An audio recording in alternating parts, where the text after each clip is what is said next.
জুলাই ঘোষণাপত্রে জনগণের প্রত্যাশা পূরণ হয়নি বলে মন্তব্য করেছেন জামায়াতে ইসলামের নায়েবে আমির সৈয়দ আব্দুল্লাহ মোহাম্মদ তাহের। দুপুরে রাজধানীর মগবাজারে সংবাদ সম্মেলনে দলের পক্ষ থেকে লিখিত বক্তব্যে এসব কথা জানান তিনি। এ সময় দ্রুত সময়ের মধ্যে জুলাই সনদের বাস্তবায়ন ও তার ভিত্তিতে আগামী নির্বাচন অনুষ্ঠানের দাবি জানায় দলটি।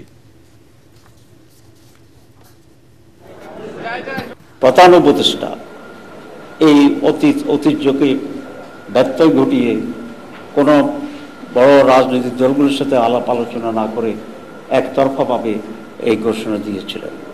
এটা খুবই ভালো হতো তিনি রাজনৈতিক দলগুলোর সাথে আলাপ করে একটা কনফিডেন্স এনে যদি এই ঘোষণাটি দিতে পারতেন।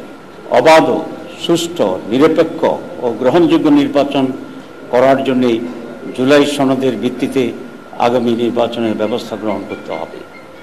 এ লক্ষ্যে জাতীয় ঐকমত্য কমিশন যে জুলাই সনদ প্রণয়নের প্রস্তুতি নিচ্ছে, বর্তমান অন্তর্বর্তী সরকারকে তার আইনি ভিত্তি দিতে হবে এবং এই সনদের ভিত্তিতেই আগামী নির্বাচন অনুষ্ঠান করতে হবে, অনুষ্ঠিত হতে হবে।